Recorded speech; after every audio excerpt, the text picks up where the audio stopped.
Hello and welcome to the Grassroots Coachcast episode 7. Today I'm going to be joined by my co-host Ben. Hey, how you doing, guys? And we also have a special guest with us tonight, Dean. Hi guys. We're going to be talking to Dean about his coaching journey so far, and in our retro review we'll be discussing Johan Cruyff.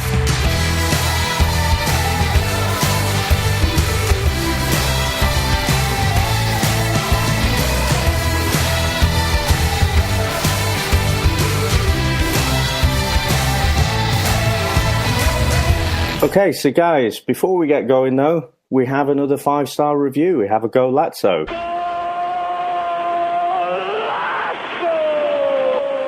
Excellent. So this one starts off, needs more cowbell, which to be honest, I can't think of many things which don't need a bit more cowbell. So completely agree with you there. And it says, seriously though, this is a top class podcast, great double act and good content. So thank you very much. Really appreciate those 5-star reviews there. Can you say thanks to your mum for that review, mate? Yeah, cheers, Mum. Actually, when I saw needs more cowbell, there's a drummer who used to play with years and years ago, and he was always trying to layer on the cowbell, and I thought it was him, but I don't think it is. There's always room for a bit of cowbell in some music. Absolutely. Okay, so I think what we'll do, Ben, we'll go straight into the interviews. We've got Dean on. Yep, cool. So let's start off with Dean. How did you get into football initially? Just before we got into coaching and everything, how did you get into football first of all? Well, I mean, to be honest, as a game, it's the only thing I can ever really remember playing, even as a kid. So literally, I grew up in East London, in Upton Park, which is just a stone's throw away from the Bowling football ground, spiritual home of West Ham. And Are you a West Ham fan, Dean? I am actually. Yeah, I am. I mean, well, I should really use the term fan loosely because, as a kid, you kind of, you love your local team, but then you also like the team who's at the top of the table, which was very seldom West Ham. But no, definitely, they're definitely the team I kind of look out for now. So yeah, I'd literally, I'd be in the back garden or be walking down like the local streets, and if it was a Saturday afternoon, you could hear the roar of the crowd because I literally was that close to the ground. So I kind of grew up with football around me, and I used to, play a lot as a kid. Had 3 brothers. I remember at the age of 4, we'd be playing in the front room. There's, not many ornaments in the front room survived, and most of them ended up being glued back together because 4 kids running around the front room playing football was what we spent a lot of our day doing. So that was kind of my first memories of playing football.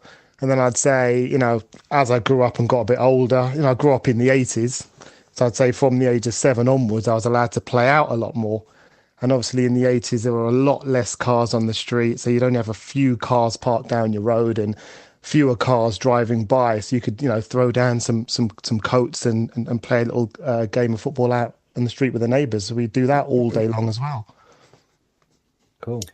Yeah, and we were talking about this off air, weren't we? That whole street football, it's really disappeared now, hasn't it? Yeah, I mean, I've got 3 kids of my own, so 2 boys and a girl. One of the boys is 10, one's 8. And even at this age, I myself as a parent, I'm reluctant to just let them go out and play on their own. I mean, if they're going to be out playing like in the front yard or out in the street, I mean, I'll be out there watching every moment, watching everything that's going on. It's just kind of the atmosphere of that we're kind of living in at the moment. Mm-hmm. So yeah, I think a lot of that has really disappeared. Yeah. And so how did you get into coaching? Well, I'd say coaching more. I don't know how many other parents have been in a similar situation, but I wasn't like a very good footballer when I was growing up. I was very quick and I could kick the ball in front of me and chase it. But I was never really skillful. I only ever played for fun. I was never part of a team or anything like that. And when it came to coaching, it's nothing I ever imagined I'd be involved in. It just was never ever on my radar. To be honest with you, I think it's all come about since I've had children. My 8-year-old boy absolutely loves football. He'd play it every moment if he could. And I remember, I think when he was about 6, maybe 7, there was like a local coach that was trying to start up a little team. So every Saturday he'd run like a little football session in a local park. Took my boys along to that, and they really enjoyed that. And then a couple of my boys' school friends were part of that session as well. And those kids played for a club, and they invited my son to come and play with them. So I think he started off at that's probably U7, the under sevens. Yeah, so I think that was kind of how it all started. Now with the team that he was asked to join, that team was they were in a little bit of disarray or a little bit of transition. So they had lost their actual manager, lost their actual coach. So although they were a team and they'd turn up and play Sunday matches, they didn't have anybody like doing any training sessions. And the thing is, because my son had just joined the team, for me, I'm like that kind of parent, like, okay, you want your son to do his best. You want him to do really well. You don't want to put him in a team and see him, left on the subs bench. So, I used to take him over to the park a couple of times a week, and especially on Saturdays. And then one day I just put a message out to the parents saying, look, I'm going to take my boy over on Saturday to go and do some training to prepare for the match. If any of you guys want to come along, just, feel free to bring your kids and come along. And to my surprise, the majority of the team actually turned up. Now, what I didn't expect was that they were going to look to me as if I knew what I was doing, when I clearly didn't, but they kind of looked to me as a coach to actually run something and do something with the kids. Mm-hmm. So I kind of, so from that small basis, I kind of got into, okay, here's a group of kids and we need to play something or do some kind of drills, I guess. And I guess it really all started there.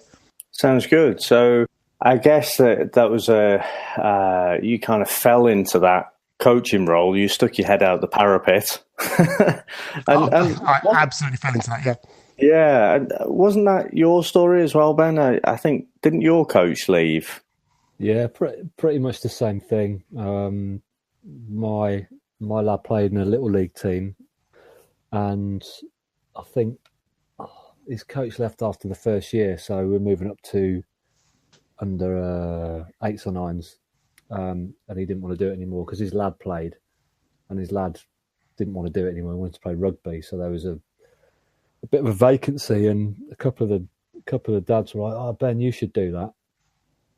They didn't put themselves forward; they just sort of pushed me forward, and I kind of always, after watching him play and watching how this other guy coached, I thought, yeah, I quite fancy having a go at that, because this other guy didn't do any training and he didn't really coach them. He just sort of turned up and threw them on the pitch in random places and just let them get on with it. So, yeah, I was quite keen to get involved, and it kind of went from there, really. Did that for a couple of years, then just so happened, got a friend who coaches at our club now, who's got an under-8s team, and he phoned me up one day and said, they're looking for coaches.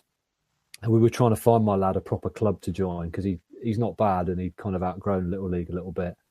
So I thought, that might be interesting. So I phoned the owner up and he was like, yeah, we're looking to start another under-10s team. Come on down and meet us. So I went down and met him and the sort of vice chairman. They're like, yeah, you can start your own team, which was great. And I had a sort of 4 or 5 players that were kind of good to go, that I thought would be good enough. And it went from there, really. So I kind of fell into it as well. And I never had any ambitions to want to do it, but it was only because my lad got into it. And after watching him play and getting involved in it, you kind of just get hooked. So that's kind of how it was for me. Mm-hmm. So probably, I think it's similar for you, Dave, as well. Yeah, I guess, Dean. So after that initial kick around the park, and then having to, I guess, come up with something pretty rapidly, because the parents are looking at you, asking you what are the kids going to do. So what was the next step after that? Well, I mean, I guess the next step after that, I guess the initial step was, after running that first session and just pretty much having a bit of a kickabout, was, this is the information age. I'd go straight to Google, straight to YouTube, and start looking up some drills and stuff like that. And I had no formal football coaching education, nothing like that whatsoever. I didn't even know it really existed. But obviously YouTube's a rich resource for football training. There's loads of different drills online, etc. So I just go and choose some drills out of that, to be honest, and try and put something together. Obviously, some of the drills I chose were, the kind of drills you probably do with the Spanish national team or the Barcelona team, and wasn't really suitable to 7-year-olds. But I wasn't really to know that at the time. I just put something together and give it a go. Mm-hmm. Luckily, the main thing was I think the kids were having fun. They were just enjoying having some training, and the parents kind of felt like, oh, now the kids are doing some training, they should be better for the Sunday. So, we just carried on with that for a while. But to be honest with you, it all kind of came off the rails after about 8 weeks. So there was more upheaval in the team. The team had a goalkeeper who no longer wanted to play in goal. So we literally turned up at a match one Sunday and the goalkeeper said, nope, down in tools, not playing in goal. To which we all kind of looked at each other and thought, what are we going to do? I guess being the kind of, the new dad and the new child in the team, I said, okay, look, well, we need a goalkeeper. I said, look, why don't we do this? I'll put my boy in goal for the first half of the game, then he can play out pitch. So at least that'll kind of, if someone else can do the same and go and goal the second half, at least we're covered and we can work that situation out afterwards. Mm-hmm. So they did that. My boy went in goal, and he didn't really enjoy that too much, to be honest with you. Because he didn't know what he's doing. He'd never ever been in goal before. Pretty much but we actually ended up winning the game, so that was good. All the parents ran over to my boy, giving him a hug. Oh, great, he did really good in goal. But the problem was, he didn't like it. They thought he'd done well. We won the game. Then after that, they pretty much asked him to go in goal permanently. Okay. Yeah, and we spoke about it. And my son didn't really want to do that. I mean, he loved the fact that he was able to play football with some of his schoolmates because they were part of the team. But he wanted, like any other kid, he wanted to really just go out there and play. Him going in goal wasn't really what he wanted to do. But I think the team had pretty much made up their mind and said, well, he's pretty much going to be their new goalkeeper if he turns up on a Sunday. So then I think the situation that I was in was I kind of felt like I'd let him down a little bit. I thought, oh, no, and I'm the one that said, go and join this team if you enjoy playing football, and kind of, I wouldn't say got him into it because he wanted to play anyway. But, you just kind of want your best for your kids, right? And if you see them doing something that they don't really want to do and you feel like you've had a hand in that, you don't really feel good about yourself. So I felt pretty bad. So I think after about a couple of months of being involved with that team, we're looking for a new team. We then just kind of scouted around, asked other cousins of his age and stuff like that if they played football, found one that played for a team in Dagenham in London, and called up the manager of that team. They said, bring your boy along and he can, come and see what he thinks of the club. So, we did that. And he kind of enjoyed it. He was really sad about not being able to play in the old team with his old friends. Mm-hmm. But at least with this team, he was able to actually, play out on pitch. There was no talk of him going in goal. We got involved quite heavily with that team. After about 6 weeks of training with them, they said they actually he'd actually deregistered from his old team, registered with this team. He was able to actually play for them.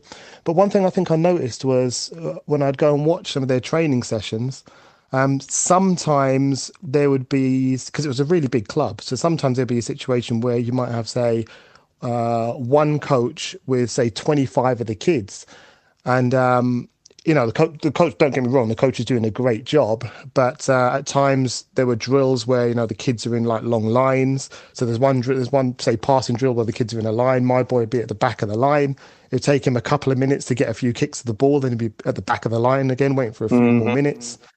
And seeing that, I just thought, well, this is a 2 hour or a 1.5 hour session, and I'm sure he could be getting involved a bit more over that time, actually touch more touches of the ball. So every week they'd publish like a team newsletter, and on the front there was a little advert there saying, volunteers needed. So the week after, I went and spoke to one of the coaches and said, if you're still looking for volunteers, I don't mind helping out. And that was it. I'm sure you guys are familiar with being a parent coach at a bigger club, and that was really the next step for me, because that was a much bigger club, some direct involvement, and rather than me leading coaching, which is what I was doing for his previous team, and I didn't know anything what I was doing, I was kind of being mentored by like level 2 coaches and stuff like that. So I was kind of putting cones out, watching what they were doing. They'd give me, like, say, 10 of the kids to run a quick 10-minute warm-up or something. I'd do that. But more than anything, I'd really watch those more seasoned coaches and begin to learn from them. That's interesting. And I'll just pick up on one thing that you've said there, because a statement that resonated with me a few weeks ago, one of the FA guys on the level 1 course, who's saying that there's nothing that the FA hates more than long lines. You know, if you have your practices or your drills and you've got kids lining up, well, they're not individually touching the ball enough during that session because everyone's just stood in a big old long line, and like you've just said there, just waiting around basically till they get to the front. They have their little moment and then they, go to the back of the line again. Yeah, and it's one of those things, you don't have to have done the FA level 1 coaching course to look at it and think he could be doing more. He could be more involved. He could be learning more. So, yeah. Okay, great. So that was your first, that was your in. So you got to, did you go in as a head coach straight away, running your own team, or were you supporting another coach? Oh, no, I absolutely had no intentions of going in as a head coach. Literally, all I was really thinking was, if I turn up as an assistant, at least rather than having one coach look after, say, 25 kids and having these longer lines, maybe I can look after a few of them. If some of them are misbehaving and kind of, stopping the drills from running smoothly, I can kind of go and, as another pair of eyes type thing. That's what I was really going in for. Another pair of eyes, help put some cones out and help kind of run things. But it was very much as an assistant role. I had no plans to go in there and manage a team, lead a team, or anything like that. I wasn't really interested in that. I was really just interested in, because the thing is, parents often, when they get involved with these clubs in Sunday League, it's really about their own children. And for me, it was no different. It's really about my son. I mean, if my son suddenly said he didn't want to play football anymore, it's not like I'm going to keep turning up and continue to help that club. I'm really in it for my son. I think in my mind, if I'm going to be there for his good, the least I can do is make sure that everybody else around us is benefiting as well. So it was really just to go and assist and help things run a lot more smoothly. Mm-hmm. And so, what were the first few months like when you went in and started helping out running those sessions? I mean, they were fantastic. There was a lot of nerves. I mean, you could imagine. I guess the way in which it worked was I would literally turn up and I knew how the cones should be set out. I'd watch them do it, I'd set cones out, etc., and all that sort of thing.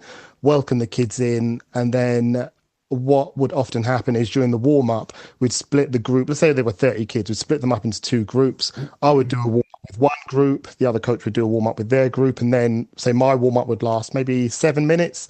And then we'd switch over. So I'd take his half, and then we'd kind of... So one thing I had to do was to make sure I was prepared with some kind of drill, some kind of warm-up exercise to do that.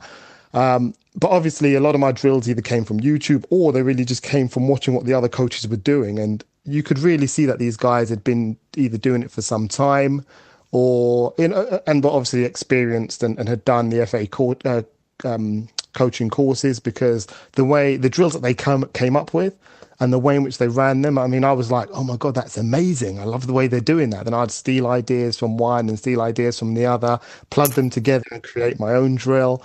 So for the first few weeks, it was really just being involved in the warm-up. And then when they had larger sided games, it was maybe being a referee on one of the games. Maybe if they were playing, let's say, a 7-a-side and there were another 10 kids left over, I'd do another activity with those 10 kids while they were waiting to go on. And that pretty much continued for like the first, say, 6 to 8 weeks. So that was pretty much my involvement. Obviously, by then, my son was actually playing for the team. So on a match day, as I was now considered kind of assistant coaching staff, I was then, rather than having to stand on the parent side of the pitch, I'd be on the coaching side. So I'd kind of be assisting there as well, making sure the players that weren't on the pitch were properly warmed up and all that sort of stuff. Mm-hmm.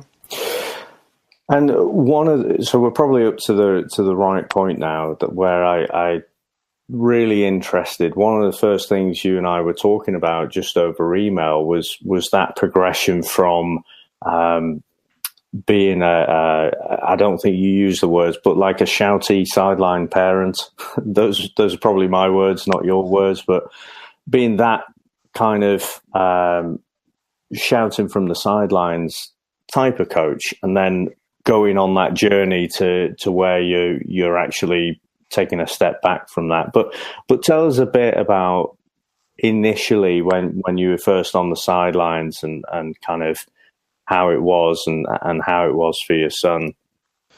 Well, I don't know whether it was you that used the term shouty or myself first, but that's a perfect descriptor, to be honest with you. I mean, I guess it goes back to a point I made earlier when I said, I just really wanted the best for my son. I really wanted him to do well. I didn't want him to let the team or himself or anyone down. And it's a strange thing and football, especially in that football bubble, it's very strange. And I don't know whether this resonates with anyone. It may not. Maybe this is just me, transferring what I think of the game onto others. But with football, there's a bit of a carrot when your son starts playing football, because somewhere, and I'll talk about myself here, somewhere in the back of my mind, even if I don't admit it, consciously, there's that thought that, well, he could actually make something of this. Maybe he could even be make a career in football in the future.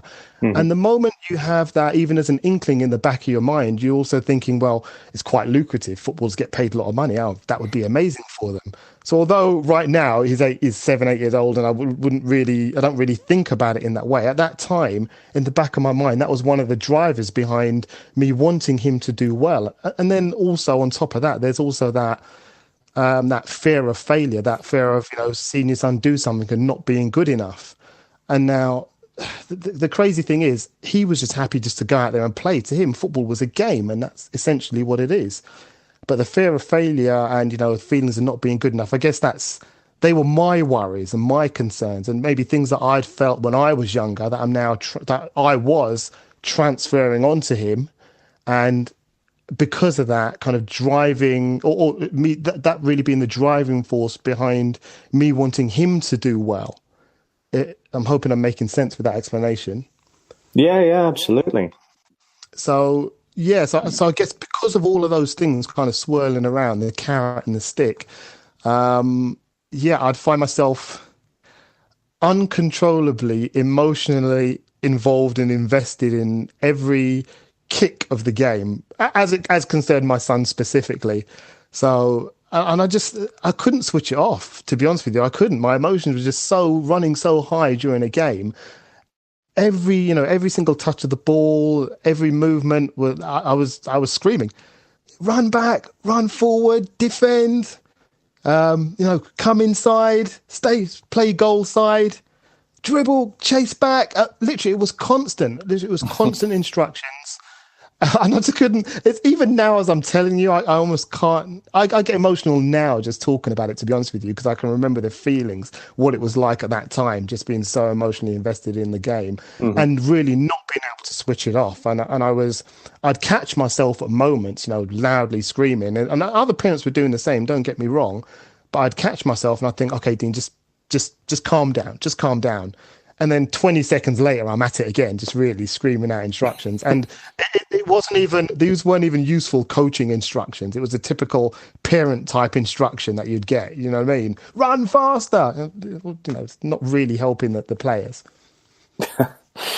Yeah, absolutely. And I'm sure there's a lot of people listening who that probably resonates with as well. And I think I certainly know where you're coming from there. And Ben, this isn't something I don't think we've necessarily discussed in the past. Was it the same for you in those early days?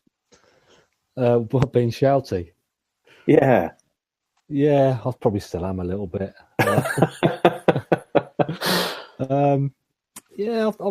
I don't think I've tempered my touchline behaviour that much, really. don't get me wrong, I'm guilty of, going a bit OTT at times, not in a horrible aggressive way, but yeah, I can be quite loud. But it's important for me that I'm always very positive with it. I don't like to. You see some parents really kind of get on the back of their own kids and stuff, and I'm quite keen to. There's always a positive at the end, and we discussed the other week about what was the thing you that phrase you said about the negative comment at the end, and it wipes out all the good comments. What was that? Oh, the butt sandwich. That's it. Yeah, if you try and give some positive praise, but then you say "but," and then you give all the negative stuff, it's as if you might not have bothered to say that positive stuff. Yeah, I think I said the other week, I've always tried to do it the other way around. If I've got you could have done that better, but nice try. I know why you did it. Well done, that kind of thing. And I've always tried to emphasise the positive aspects of whatever they're doing, and especially having been on the course, it's probably made me assess. Because we obviously haven't done a game since I did the course, so I think it's probably made me think about how I will behave on the touchline, and I think I'm reasonably in control. Obviously, you get so sucked into the actual game that sometimes it gets a bit fraught. But yeah, I don't think I've changed too much. But now going forward, I think I will probably think a bit more about how I deal with the kids. Now I've had time to reflect on the course and what I've learned from it. So we'll see. We can have a chat in a few weeks and see if anything's changed. Hopefully, it has. Yeah, I can certainly tell you my outward shoutiness has definitely gone downwards, but my internal monologue's still the same. I'm still shouting internally to myself all the things that Dean's sort of shouting as well. It's just last year it made me laugh a lot. I was doing a little league game, and I was actually quite friendly with this coach. They were actually quite a rival team of ours, and we had some pretty close battles, and they beat us and we beat them. But the coach is a really great guy, and I got on really well with him. And I think in this particular game, his team were taking really awful corners. I mean, either over-hitting them or just booting them out of play and not getting them on the pitch. And this lad took a corner, and the coach, I could just hear under his breath, he just swore to himself, really had this little really angry dialogue with himself, but then out loud to the player went, "Unlucky, mate, good effort." But it's just the way he just sort of, you could tell he had to really sort of focus on that positive comment. When to me, I think he ranted under his breath. He went, "Hey, well done, good try." It was just, I think we all do that, and I certainly do it. You kind of having a little rant to yourself, and then you go, "Hey, well done, good effort." Yeah, I think that's important. Obviously, the kids don't hear that, and they're doing their best. So it's just one of those things, isn't it? Yeah, absolutely. So Dean, I mean, how did you progress from there? What happened after? Because obviously that's not how you are now. So what was the next step from there? Well, I think things had to really reach a critical mass or come to a head.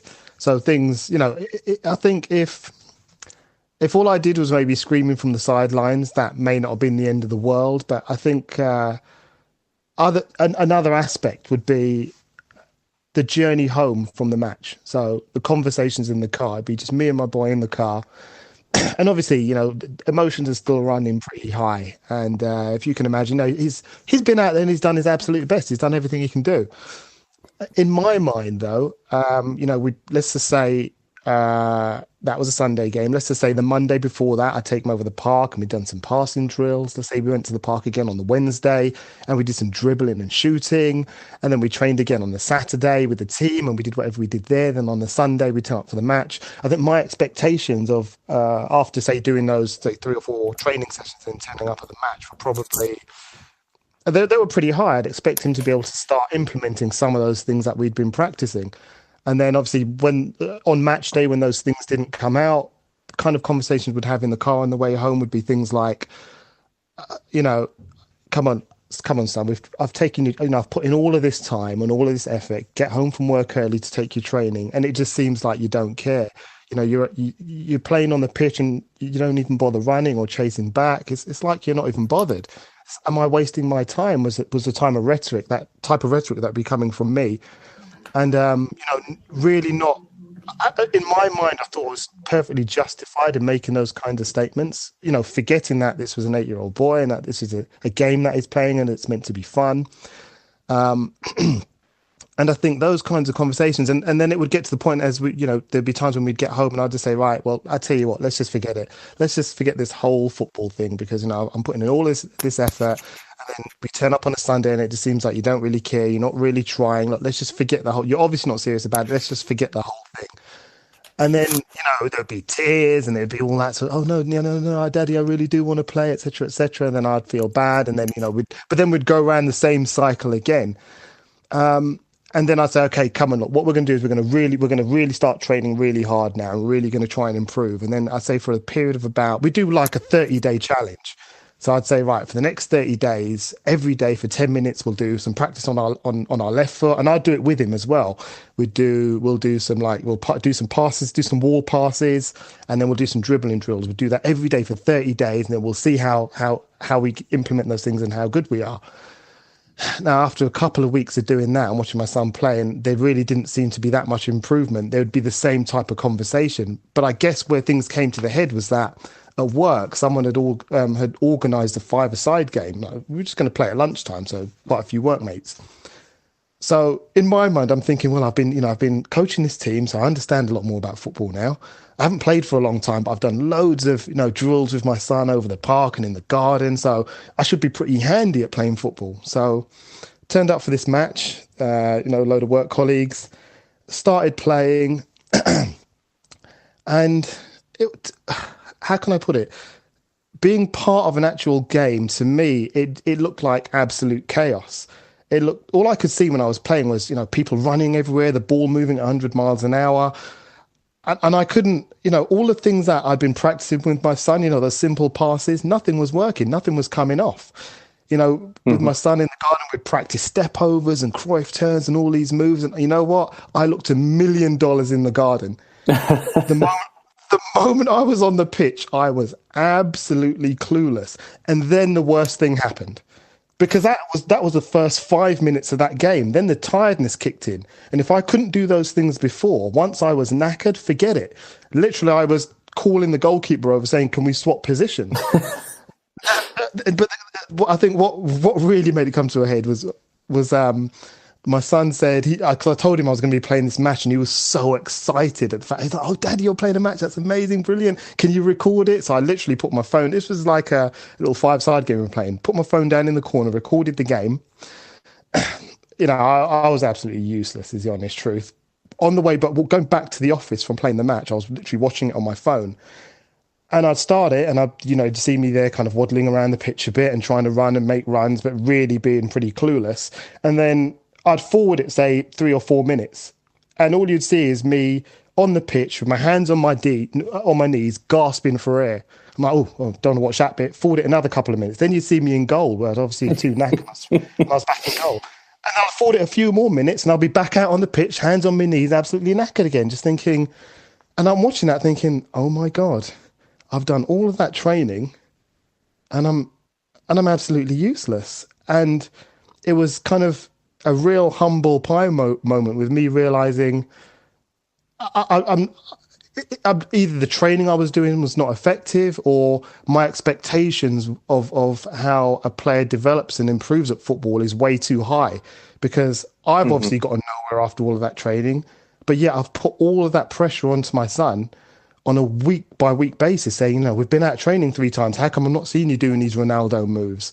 Not realizing that those expectations were absolutely unrealistic. And I had no concept of that until I'd played that game myself and thought, okay, I've really not approached this very well, have I, whatsoever? And I think from that moment onwards, literally that day, I had to go back to my son and say, look, I can show you some of this game, but before I show you how I played, first of all, I have to say, son, you've done amazingly well over the last year playing football. You've improved so much, and I don't think I ever really appreciated how much effort you've put in and how much you've improved.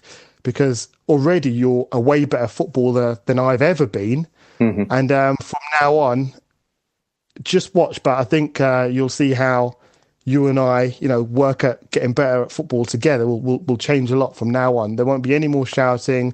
You won't hear anything like that from me anymore. And I think he was like, okay, Daddy, like it was no big deal. But for me, it was like epiphany. It was a major moment for me. That sounds great. I mean, I've played for years, and I've always been rubbish. And like you've just said there, I think when my daughter plays now, and my lad, he's about the same age as yours, so they're both better than me at that age. So I don't have any qualms about the fact that they're better. And one of the things that I always have to remind myself on the sidelines, when someone makes what looks like a wrong decision, it's very, very easy from the sidelines, and you've got a completely different perspective, usually looking across the whole pitch. And as you've said there, when you're on the pitch, you've got a completely different perspective. You're seeing things differently, aren't you? Yeah, I mean, as the way I described it was, the game just looked like absolute chaos.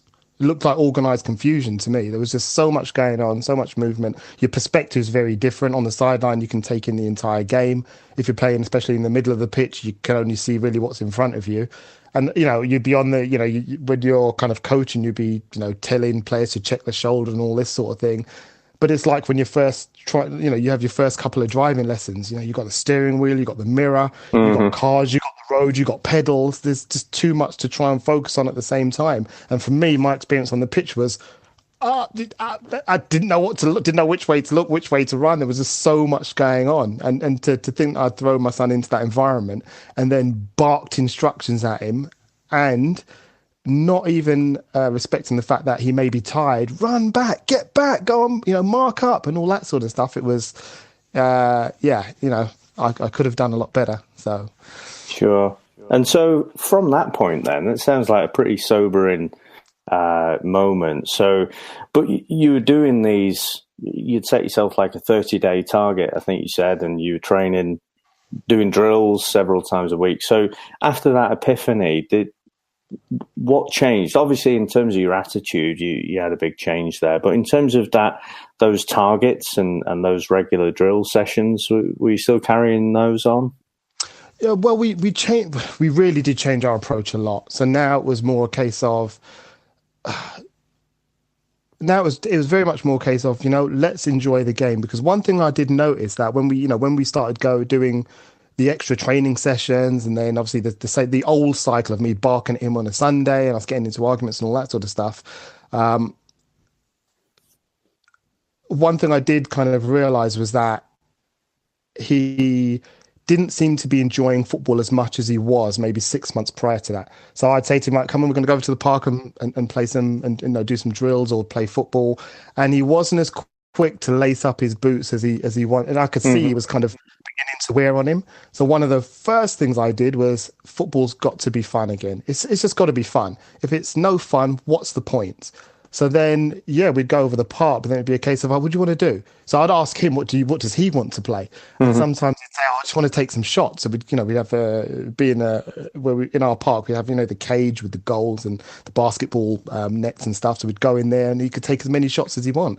And then all I would do is I'd kick the ball to him at different angles. I'd say things like, right, first 5 shots with your right, second 5 shots with your left. And then so inside the environment of him doing what he wants to do, and having the kind of fun that playing football in the way that he wants to play it, I would then use that as an opportunity to say, okay, well, maybe in this environment now, which he's chosen for himself, we can do things which are developmental. So we do things in that sort of way.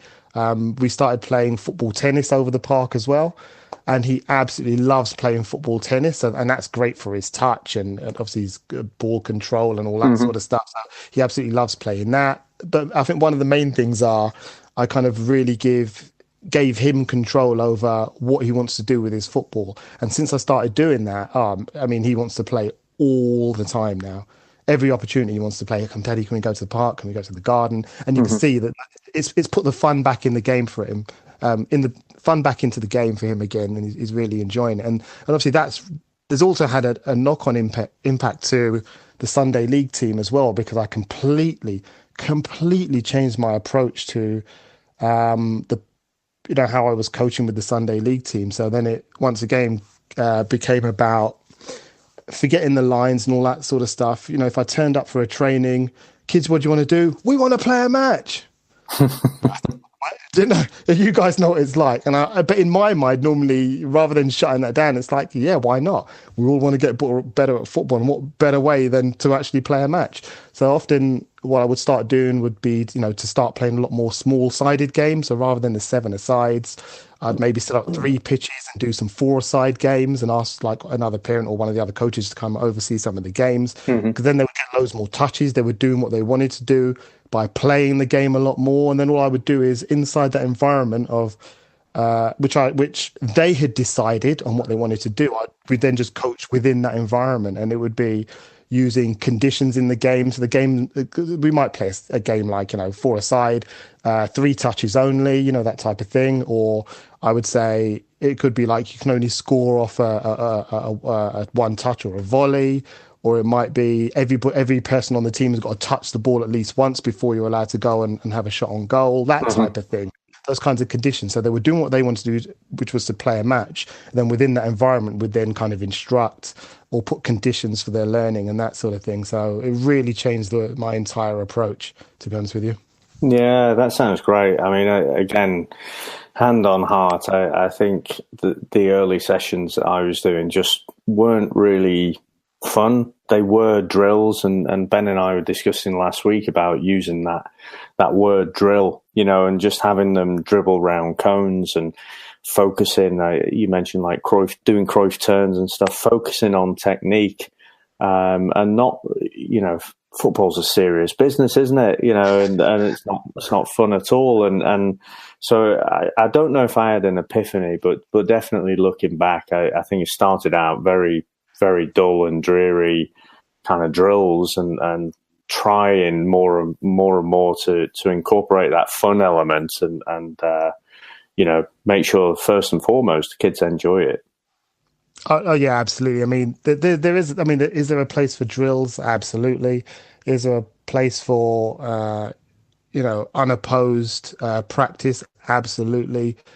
And that's still part of the training. So we might start off by, say, showing them a new technique, getting them to practice it for a few minutes, and then what I would try to do is get them to try and then maybe try and make that new technique a condition within the game. Like, say, if you're going to dribble, I want you to use this move as part of your dribbling. Let's say something like that. So then they could then learn a new technique and then put it into practice, but within that game environment, which they really enjoy.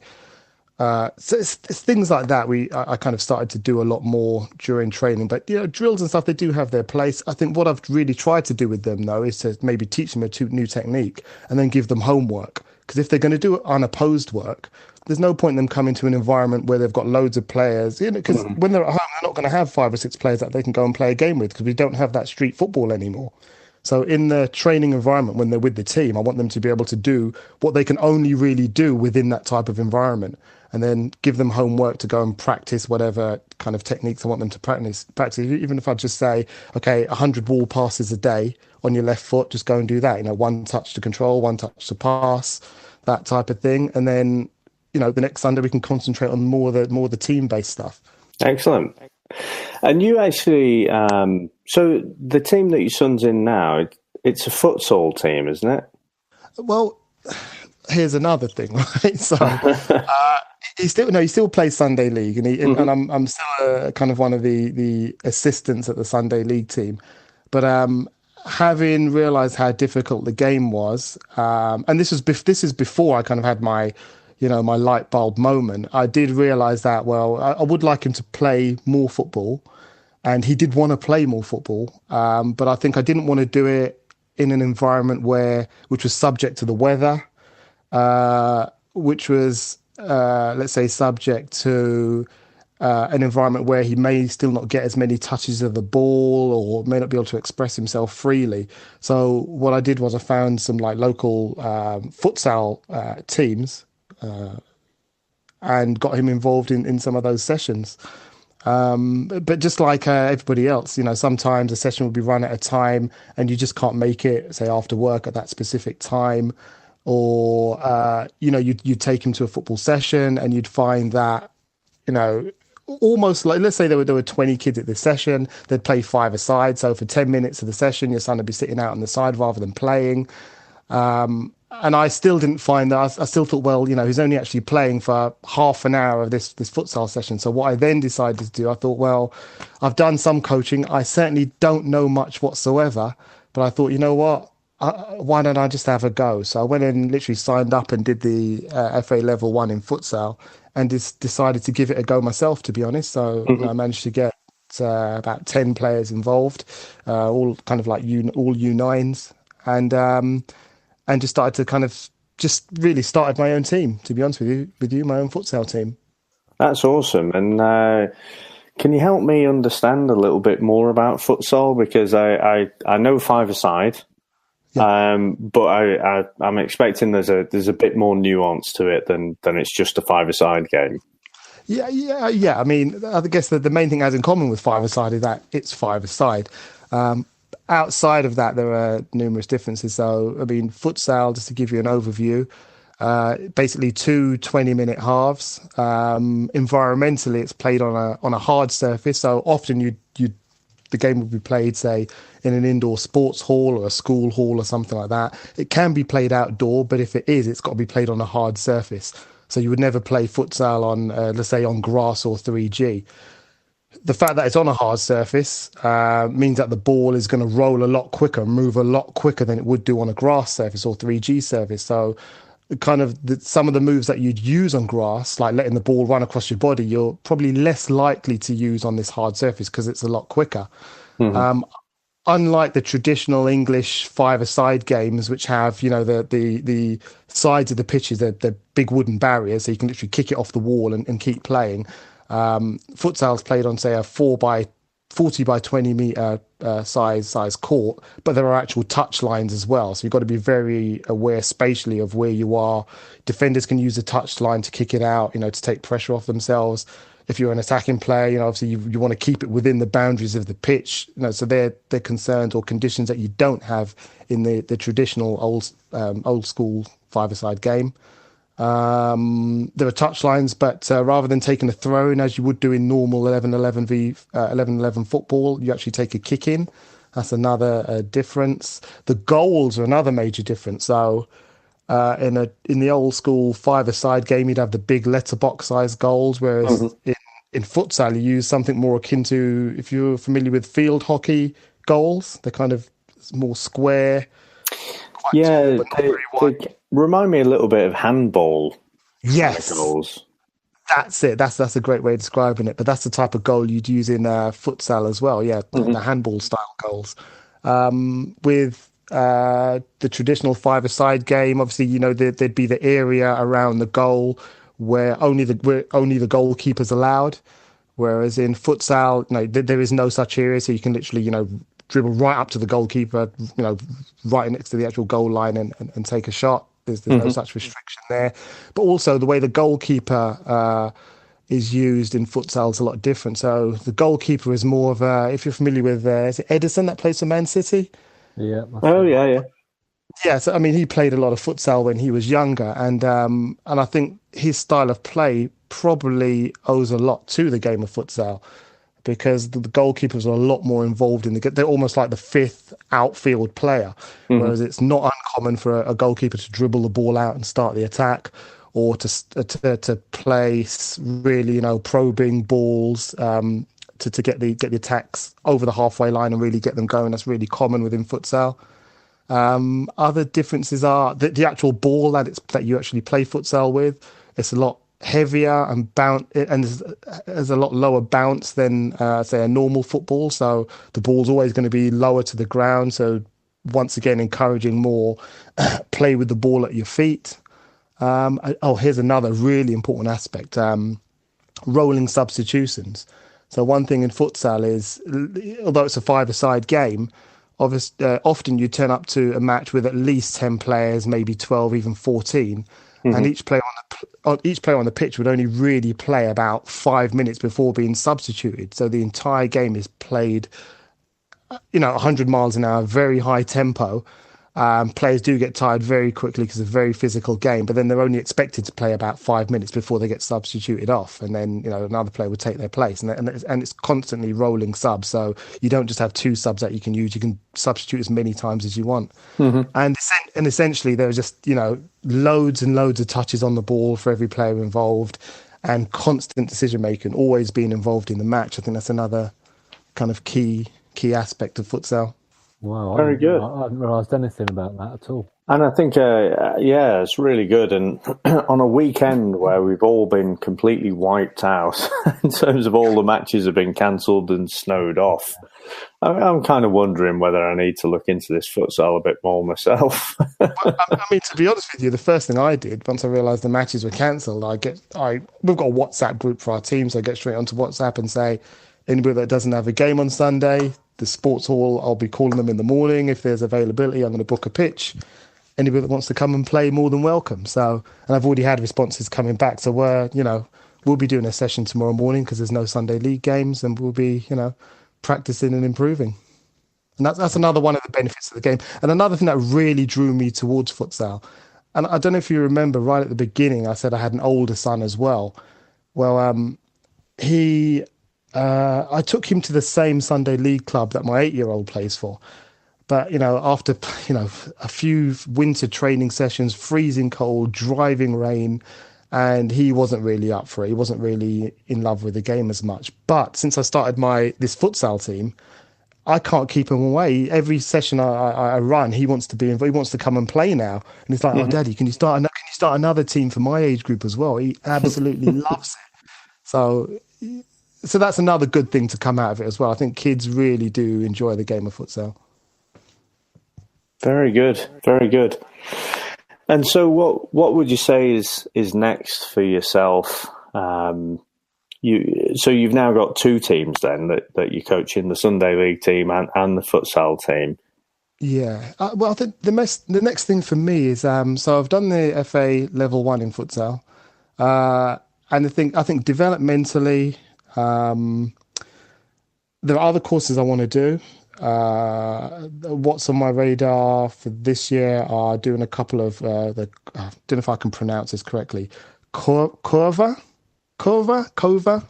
Not quite sure how to pronounce it, but Kova's a system of basically it's kind of built around it's one of its real focuses are on a ball mastery of the ball itself, and 1v1s, 2v2s, that style of thing. So I want to go and do 1 or 2 courses in that, because I think as a developmental tool for the players in my team, I think that'd be great for them for us all to be able to learn from that and then incorporate some of that into our training. Obviously, I really want to do the FA Level 1 in coaching in football. So that's something I want to complete this year as well. I know the 2 of you are in the middle of doing it now, right? I've just finished mine, actually. Oh, wow. Yeah, I finished on Sunday. So Dave's... I've been snowed off as well. So I was supposed to finish it today, actually, but snowed off till next week, unfortunately. Yeah, Dave actually started the day before me. And mine was the day, because he's doing it on a Saturday and I'm doing it on a Sunday. So we were kind of in tandem. But then I think, was it half term? You didn't do it? I think it was. I'm not sure if the instructor was on holiday or something. But we had a week off after it had started. Yeah. So my last session was on Sunday, and I got everything signed off. And yeah, it was great. I would recommend anybody does it. To any coaching, even a Sunday little league team or whatever, because I've learned so much from it, and it's going to be invaluable going forward. So yeah, I mean, it's great. It's great you've got your futsal one. I don't know how. Be interested to see how different they are actually, and obviously you'll be in a position if you do it to kind of compare. But yeah, the futsal Level 1. The main thing is it's a 1-day course. So obviously the amount of content is not going to be anywhere near the amount of content. And in fact, you can't go on and do the futsal Level 2 course until you've done the FA coaching football level 1, because I think a lot of the groundwork which you really need for football in general is only available in that football level 1 course. So I think Okay. so the futsal is really about just talking about futsal, but a lot of aspects about the four corner model, etc., you only get from the football course. So that's a prerequisite to the FA futsal level 2. Okay.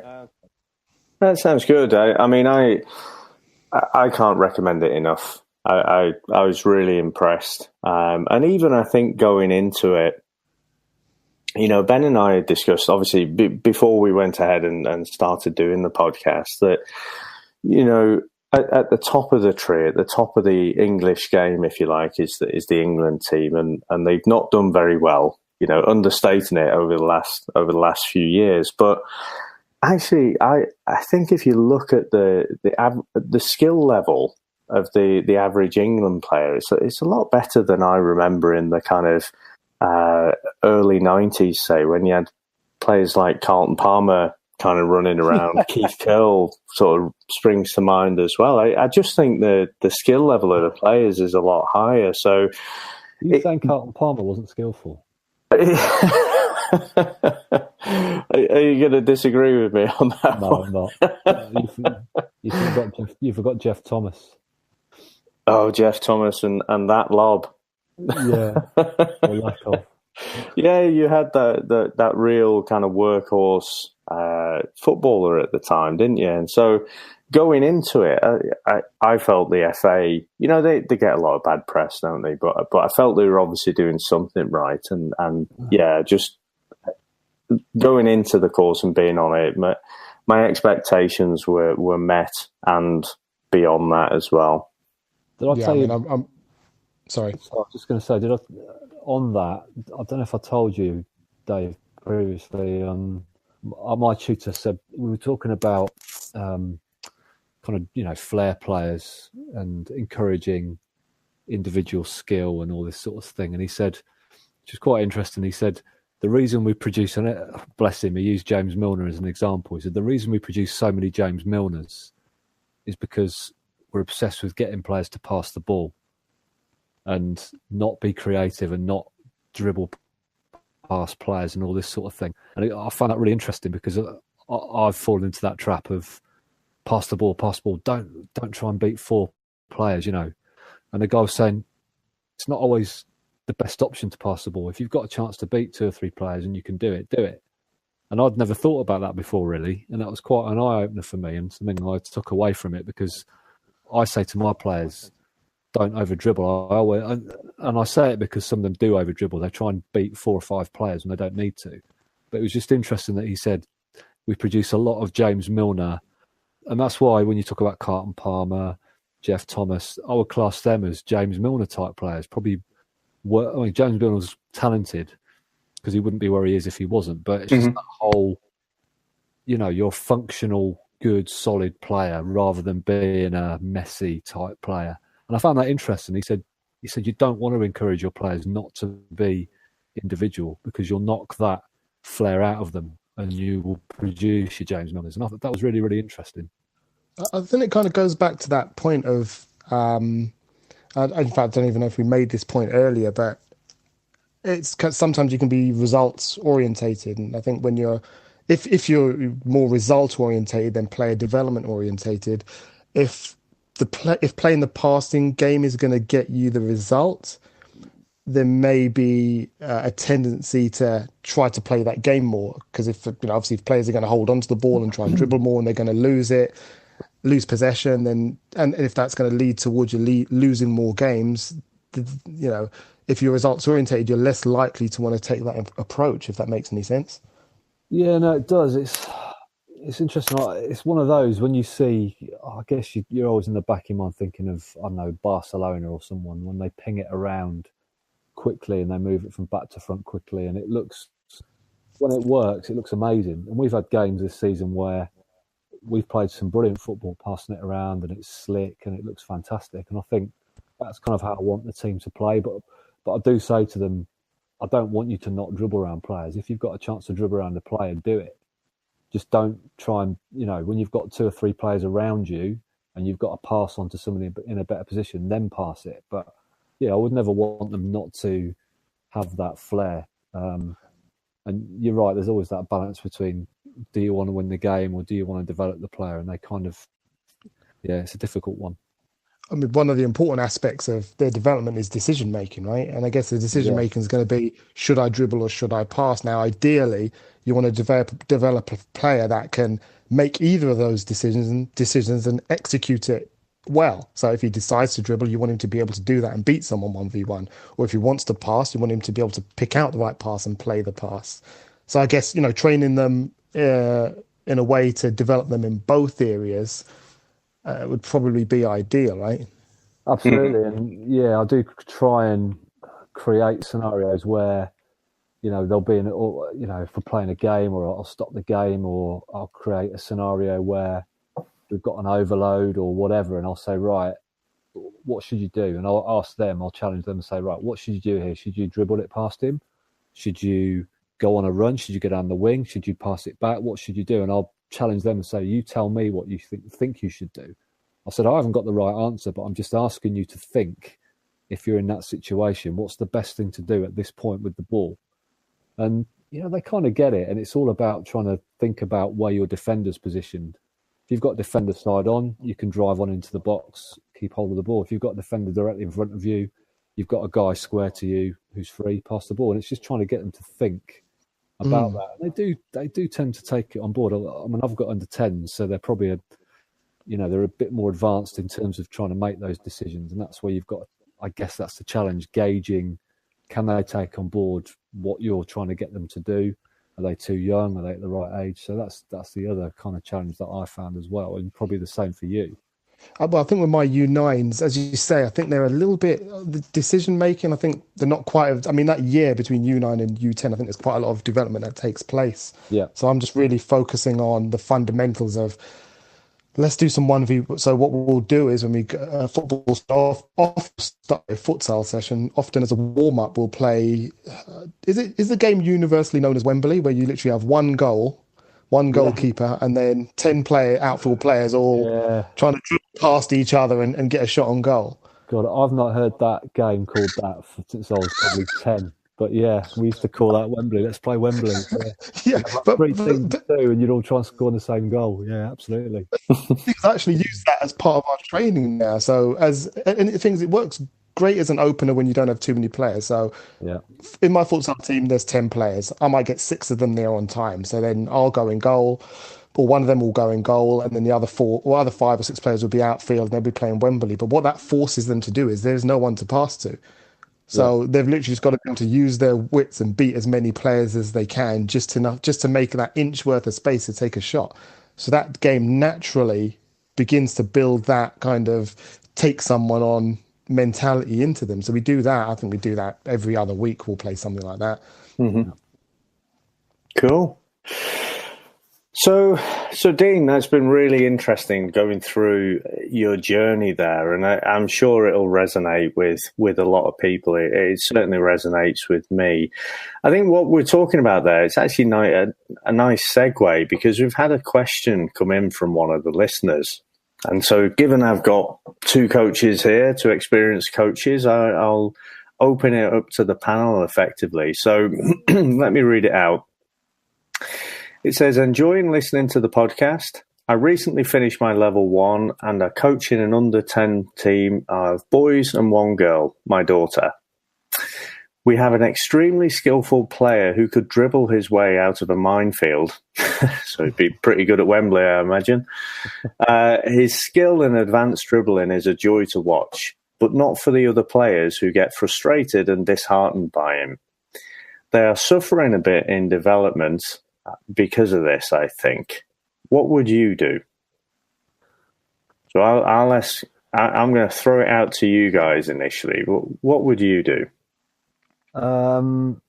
Well, I've spoke to you about this before. Last year, my lad played in a little league team, and they had 1 player who was, don't get me wrong, unbelievably skillful. He's like the kid at school. You always had that 1 kid at school who could just dribble for fun, and you couldn't get the ball off him. And they had this kid in the team, and he just wouldn't pass. He wouldn't pass, and he would pick the ball up in his own half, and he'd try and dribble around 5-6 players and try and score a wonder goal. Or he would also shoot from the most ridiculous angles that you've ever seen. And there's, and you could hear all his teammates, "Oh, pass the ball! What? He won't pass it," and they'd be complaining to the coach about it. But unfortunately, the coach didn't really do anything about that, which is frustrating because obviously, if you've got your teammates who are complaining about a player, that's not a great position to be in. So for me, I wouldn't say I wouldn't want that player in my team, but if I did have a player like that, my thing would be to play him in, I'd probably play him in defence to start with, and I would put him in positions that he would be a bit less comfortable in. Not only because, not to teach him a lesson, but to get him to think about different aspects of the game. Right, you're a defender, so you can't go on a run and beat 10 players. This is your kind of zonal area you've got to look after. You've got to think about this guy attacking you. You've got to think about that guy. What you're going to do when you get the ball. So that would be the first thing I would do. I would put him in different positions and try and get him to think about other aspects of the game. Teamwork, working together, rather than just being that individual, well, I'm here just to score 5 or 6 wonder goals a game.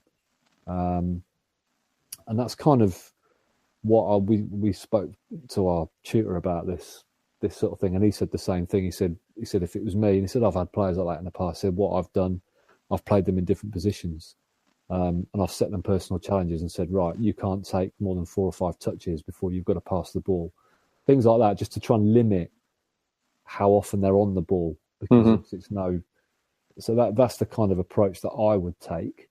Because you can't just say, well, you've got to pass the ball, stop dribbling. You've got to try and educate them in terms of thinking about how to be part of a team. So that's probably what I would do, and just put them in different positions, set them different challenges in training. Use your left foot.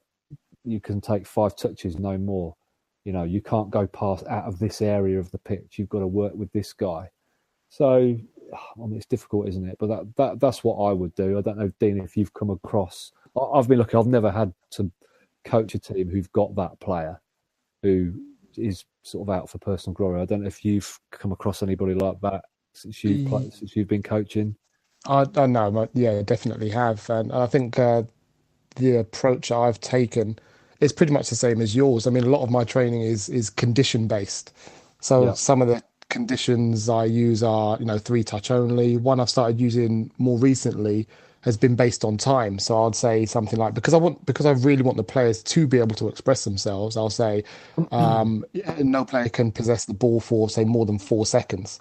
And literally, as soon as a player takes possession of the ball, in my head, I'll be counting 1001, 1002, 1003. And literally, as I get to 4, if they haven't released the ball and passed it, then I blow the whistle, free kick to the other team. So that type of thing I do to kind of encourage it. But at the same time, just making sure the player realizes that the skill that he has is 100% valuable, and that we absolutely want it. And that, in fact, he should keep working on that skill and get even better at it. And as well as getting better at that skill that he's obviously good at, dribbling, we also need him to work on these other things, these other aspects of the game as well, to really bring his entire game up. I think sometimes there can be an emphasis on dumbing certain skills that players have down, where I think my approach, and remember, I haven't done my FA level 1 in coaching football, so I'm kind of coming from a different perspective, an unlearned one, if you want to call it that. But I think my approach is, if a player has a specific talent, I want to bring all his other skills up, but also I want him to realize he has this amazing talent, which maybe other players don't have, and I want him to enhance that even further. Even modern day footballers, not all footballers are good on their left foot. Some of them are so right-footed they can barely use their left foot, but that right foot is an absolute wonder of a right foot. So it's a case of allowing them to express themselves, appreciating the skills that they do have, telling them to cherish that, get better at it, but also let's also practice these other things. And I kind of encourage those other things, as you do, through conditions of number of touches, time, possession on the ball, playing them in other positions. So yeah, pretty much the same approach as yourself. Yeah, and I think definitely I would say the the thing that you mentioned there about, say, just use your left foot. So maybe you set that as a challenge in a game, in a match day, right? Only use your left foot today. Or, before you score, I want you to get in at least 3 passes to your teammates or something like that. And thinking in terms of that 4-corner model, it sounds like on the technical and tactical side, they're probably very, they're forging ahead, aren't they? They're very, very advanced. But probably the coach there seems to be a bit concerned about the impact that it's having on the rest of the team. So certainly the social side is probably lagging behind. So trying to figure out, how we can encourage them to get a few more passes in and basically be part of the team rather than that individual. No, absolutely. I think it's obviously that's why again the course is so important, because you'd never think about those things, probably the 4 corners and the social aspect of it. And obviously you can see teammates getting frustrated, but you've got to handle those players in a different way. You can't handle them the same as you handle your other players, because they're a lot. That's a really good point. You don't want to knock that skill out of them. You want to develop it, but also you've got to make them realise they're part of a team, and it doesn't work in a team environment being that way, playing that way. So yeah, it's I think that's the thing that has been my eye opener. I mean, I came into joining my club now. I came into it. It's a bit, it's a bit of fun, and it's all about the match day. It's all about trying to win a game of football, but it's not. It's more than that. And without getting too deep into it, it's like our tutor said. He said, "You guys are doing such an important job." He said, "You could be coaching the next England player." He said, "You don't know, even if you've got an 8-year-old, you don't know if he's going to play for England. Chances are he won't, but you may have that one player in your team that could play for England. You've got such an important role to play in that, even at this age, in developing that talent." And it really made me think, it's not as fun as it is, as enjoyable as it is. It's a serious thing as well. And you're playing a big part in these kids' lives. And I'd never really thought about that, to be honest, before I started this course. It was all about a bit of fun at a weekend, and trying to win a game of football. But it's not. He made the point: is what's more important, the match day or training? And we all said both. He said exactly. So he said, if anything, the training is more important than the match day, which was very interesting. And again, it's that whole different perspective that you have on the whole thing, which you wouldn't get unless you did the course. Some people may, but personally, I didn't. I don't know about you guys, but for me, it was all about, it's a bit of fun at a weekend. But the more you think about it, the more you think, these kids are 10, 11, 12. And if you're going to carry on, it's a really important thing that you're doing and a role that you've got to play in their lives. So I don't know what you guys, if that was the same for you before you did your courses, or did you have a moment where you thought, actually, this is, I don't know, that's how it was for me. But I don't know, you may have a different perspective. I mean, I haven't been on the course, and to be honest, a lot of my development has come from podcasts like this, but hundreds of other podcasts as well. I mean, I don't know. I think I'm a bit obsessive with the whole thing, to be honest with you. I'm constantly listening to podcasts, reading articles written by, let's say Ian Bateman, Dick Bate, all kinds of figures that are heavily involved in kind of the FA's model or football DNA, as they call it. And listening to their expertise, doing the CPD online courses on the FA website, etc., and kind of learning from that. So any ideas I have around football really aren't my own. They're really all learned from those sorts of sources. And when I hear that you learn these kind of things from the FA Level 1 course, it really makes me want to get on that course as soon as possible. But luckily, I think for me, because I've really thrown myself into it from a learning perspective, trying to, outside of the course, trying to absorb as much as possible from the internet, from the radio, from podcasts, etc. I kind of picked up on some of those themes. Yeah, and I've started taking it so much more seriously since I did the course, both in terms of my research and what I want to do in training and planning my sessions. I mean, I was a bit like Dave probably, I maybe yourself, Dean, in the early days, I used to just throw random things. I'd go on, similar to what you said earlier on, I'd go on YouTube. Oh, that looks a good practice. I nearly said drill then. I have to stop myself. Sorry, me and Dave were talking, both our tutors have said, we don't use the word drill, it's too military, we use practice. I keep trying to use the word practice and not say drill, because I always used to say drill. That's our tutors, both our tutors' little thing. But I used to sort of random throw practices together that had no relation or didn't build up. It's like, we'd do this one thing, then we'd do something else, and I'm running around setting up cones in between, and it disrupts everything. The kids are booting the ball around. So I've completely changed my approach to it, and I think I never would have got that if I hadn't done the course. I just wouldn't. I would still be going on YouTube thinking, well, that looks good, let's try that this week.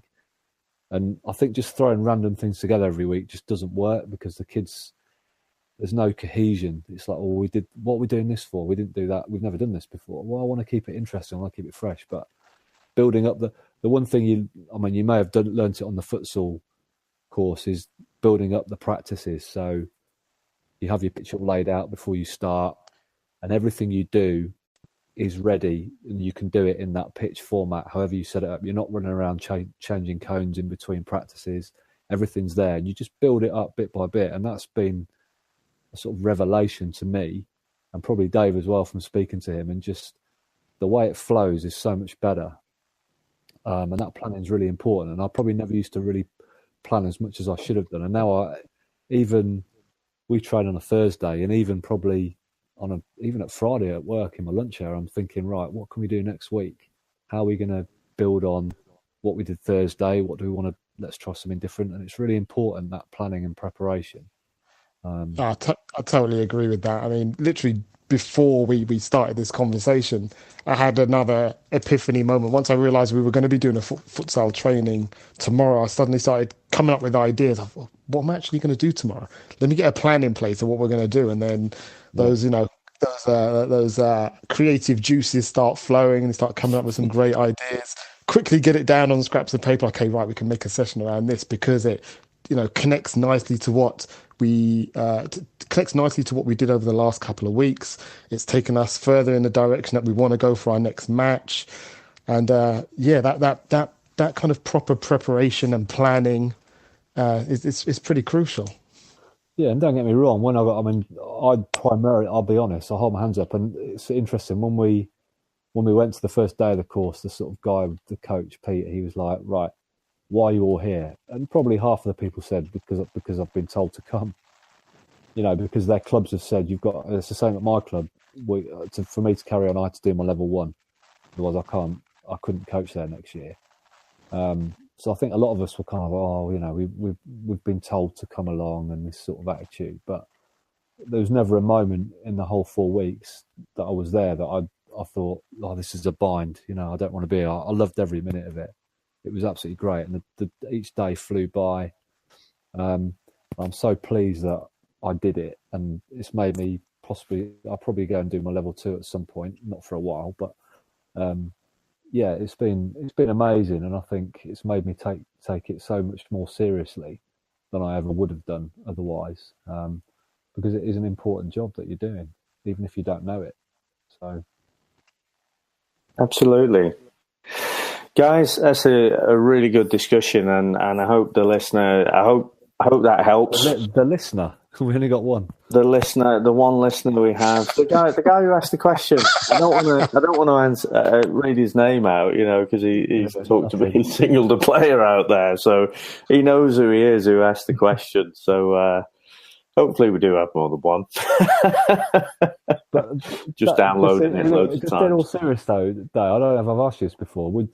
Is that the level 1? Would you have done it I don't know if you got asked to do it at your club, or would you have got off your own back and done it? Because I'll be honest, I probably wouldn't have done. So I'm kind of glad that I got pushed into the position to do it, because I don't think I ever would have done it otherwise. So I'm probably So I wasn't forced to do it. The head coach, he's actually a level 2. So I could have, once you've done your minimum kind of first aid, safeguarding, all that, DBS checks and whatever, I could have just learned from him directly, but it's quite keen to do it. Then, if he wasn't level 1 or 2, would you have done it anyway, or did you feel, this guy's level, I should probably get a bit closer to where he is? And is that a bit of that, and it's a charter standard club as well. So for the team, you have to have a bare minimum of one level 1 coach.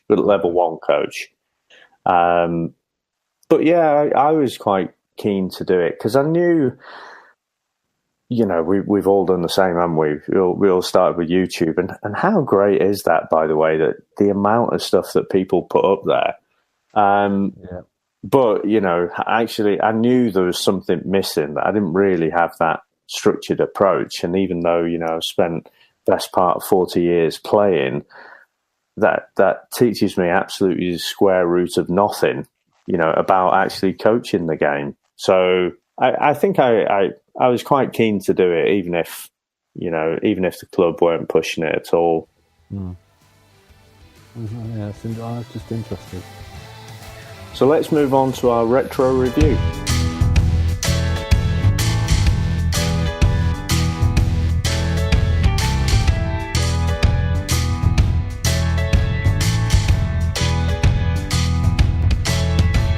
So today we're going to be talking about Johan Cruyff. And Dean, as our guest, I think it'd be quite good if you could go ahead and start us off there about what are your memories, what do you know about Johan Cruyff, and of course the famous Cruyff turn. I think that's one of the. I tell you what, I was never a skillful player, but if there was one skill I saw someone do and I actually attempted, it was actually the Cruyff turn. And I think before even seeing footage of Cruyff doing it, I saw someone do it and I was obviously very young at the time. I saw someone actually do it on the pitch and was just like, oh my God, that's amazing. Wow, I want to learn how to do that. And obviously sometime after that, then seeing footage of Cruyff doing it, thinking, oh, the guy's a genius. But I think my memories of him and things I've learned about his career and playing style afterwards, obviously he was part of the whole Dutch total football era. So their outlook and their philosophy, their approach to the game as a whole, training and actually playing wise, was very different from, I think, the way anybody else was playing in that era. And I think that led and allowed him to really use all of his creativity, being part of such a team that had that kind of philosophy. And he was a real creative player. I mean, when it came, I read his autobiography, probably about maybe 9-10 months ago now. And one thing he said about when he was talking about the Cruyff turn, he said, in training, it wasn't really in him to train such moves. So nowadays where you'd get, players, training and doing different types of chops and cuts and all this sort of stuff. Obviously he'd do that, but he would never really, he said in his autobiography, he never really practiced skill moves. He never really practiced the Cruyff turn itself. It's not something that he would go and practice during his training sessions. And he seemed to allude to, when he actually did it in the game, it just coming to him at the time that he wanted to fake the defender and go in another direction. And that's just the natural flow of his movement, the first thing that kind of came to him to do. And it just kind of came about. That's the way he kind of described that move and his approach to kind of the skills that you often see him use in games. Yeah, I think the first time it probably wasn't the first time I saw a Cruyff turn, but it's the one that had the most impact. And we've talked about it on the show before, but it's actually Paul Gascoigne when he was playing for England against Holland in the '90 World Cup, and he just took two defenders completely out of the game with a Cruyff turn right in between the two of them. And at the time, I was just like, "What was that?" At one point, he was there, and going nowhere, and then the next minute he's got a run on goal, and we nearly scored. And it was only after I'd found out about this particular turn and where it came from. And it's really interesting what you say about that, about him not practicing it. Makes you sick, quite honestly.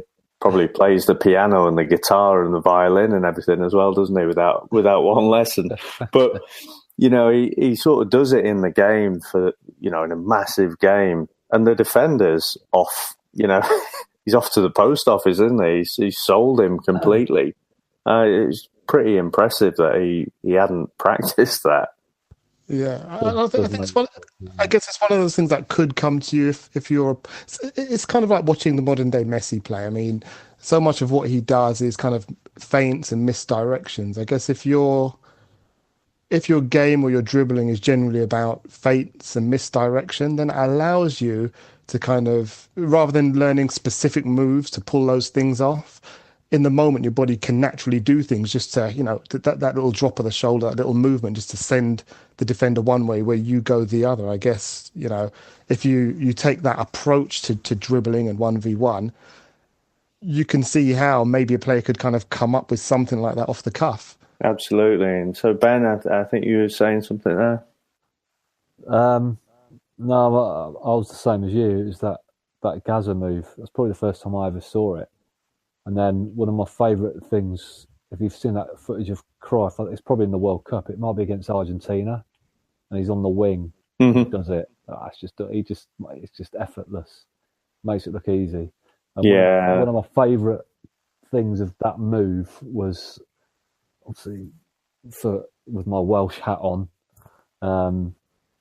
was how Robson-Kanu in the Euros last year against Belgium. About 3 Portuguese defenders off to the halfway line, didn't he? Just outrageous. And I remember thinking, I just thought it was one of the greatest goals I've ever seen, because just the way, the composure to do that. And obviously it was a Cruyff turn. And just the way he sent 2 or 3 defenders the wrong way was amazing. And if you can carry it off, it looks great. And similar to Dean, when I used to play, I was rubbish at playing. But I always used to try a Cruyff turn. I used to love it. I always used to try and do some ridiculous fancy turn like that. And it was the only sort of move I ever tried to do. I never used to do step overs, anything else. It was always trying to do a Cruyff turn. I used to love it. It was my favourite move. It was all from watching Paul Gascoigne do it. And then later, seeing that footage of Johan Cruyff doing it. It was amazing. Yeah, I think everyone tries them, don't they? I mean, I only do it just to cut back inside, not you'll never, or I'll never pull it off like Cruyff or Gascoigne did, for sure. I only ever used to do it if I had players around me, because I would deliberately try and do it to try and take them out of the game, like Gaza did. Mm-hmm. And that was my spot. I never used to do it any other time. It was only if I had defenders kind of on top of me, I thought, right, I'm going to try and do my Cruyff turn. Never worked, but... It's a thought that counts, my mum says. Exactly.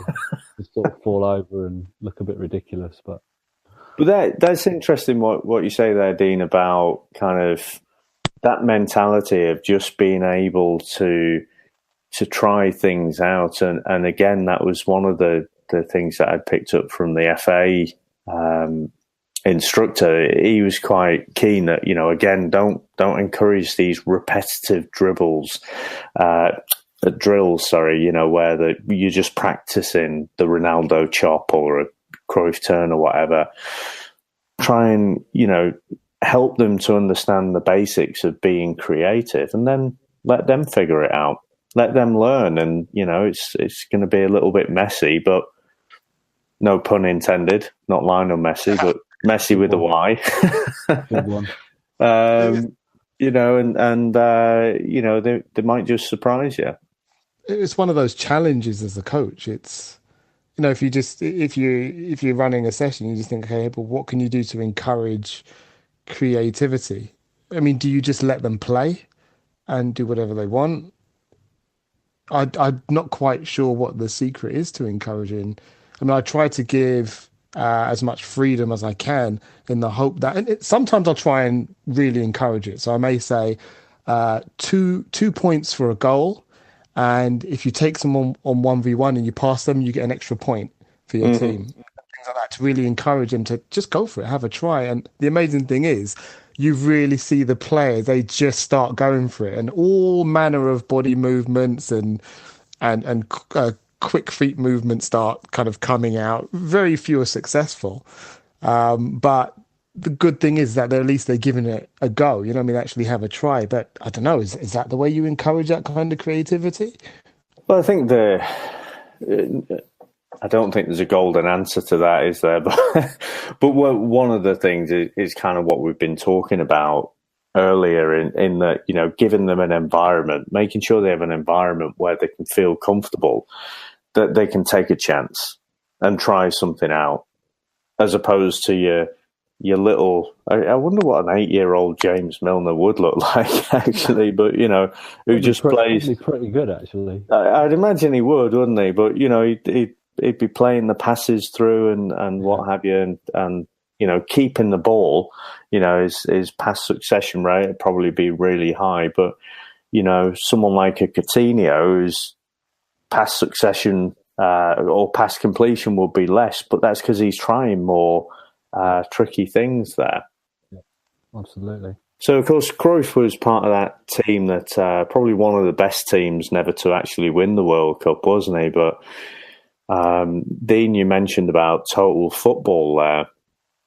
And again, I think at the time it was fairly radical, wasn't it? You know, defenders were defenders, attackers were attackers, and the Dutch really challenged that mindset. And I don't think we probably don't have that now, where anyone can play any position. But I'm not even sure, was that really true with that Dutch team?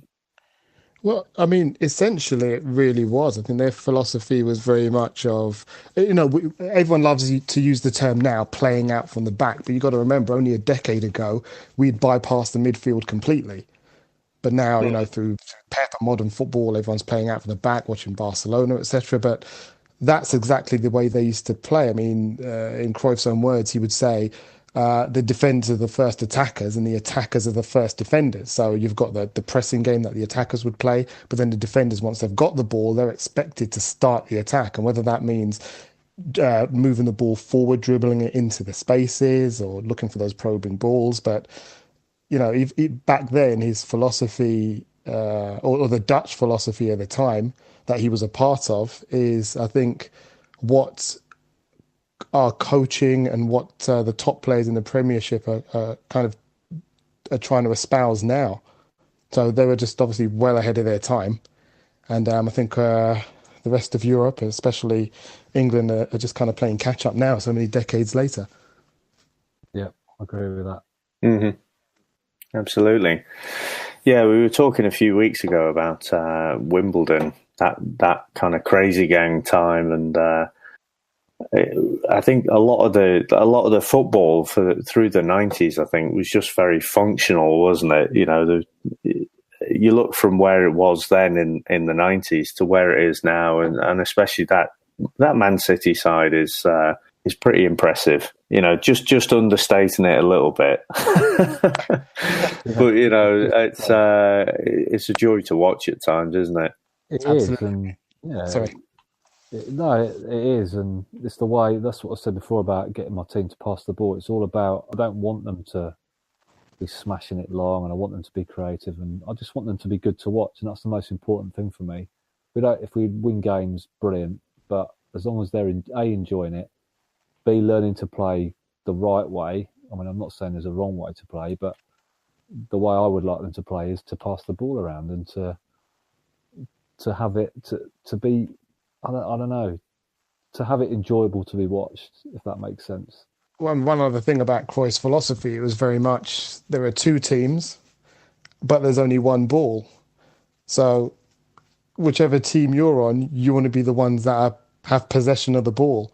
Mm-hmm. So immediately that kind of takes that philosophy of the long ball game out of the picture. You want to make sure you've got your team have the ball, you have possession, and you want to keep possession by either passing it to obviously another one of your teammates or by dribbling into space, etc. But it's all part of that same philosophy, and exactly is exactly the way you're trying to approach the game yourself now.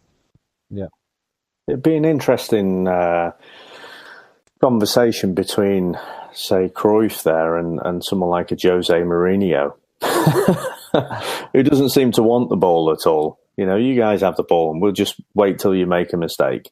Yeah, there's that.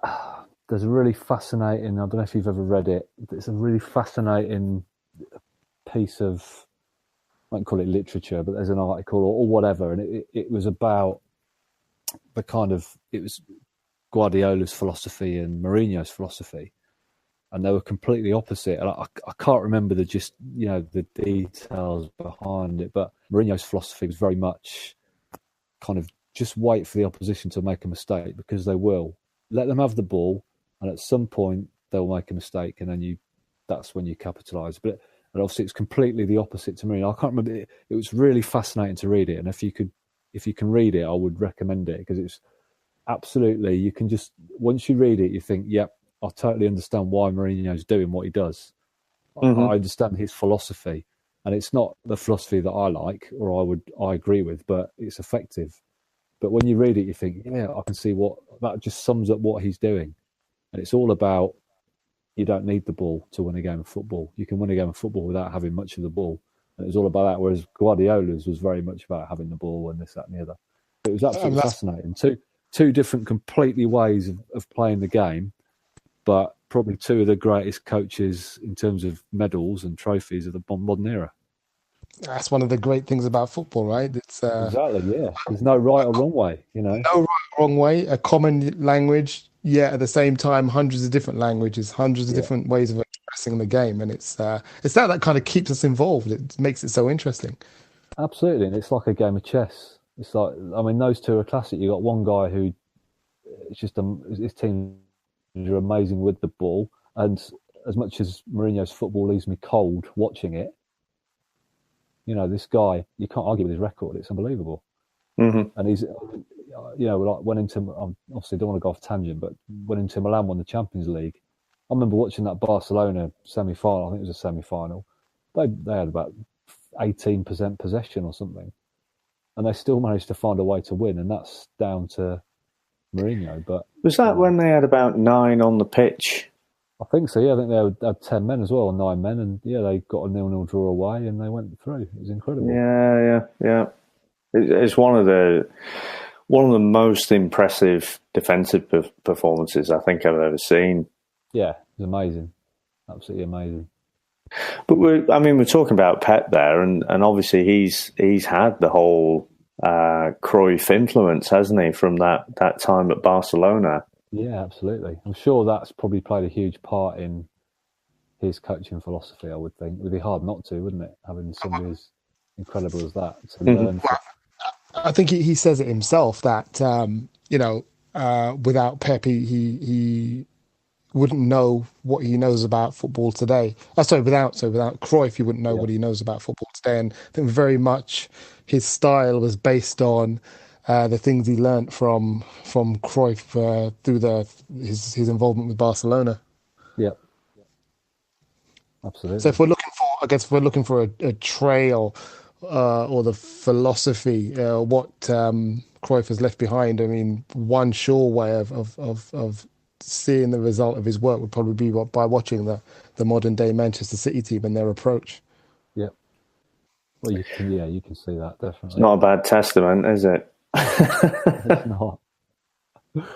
Absolutely. Okay, so anything else you want to say about Johan Cruyff? I don't think so. I'm probably too young to, I wish, comment further. Yeah.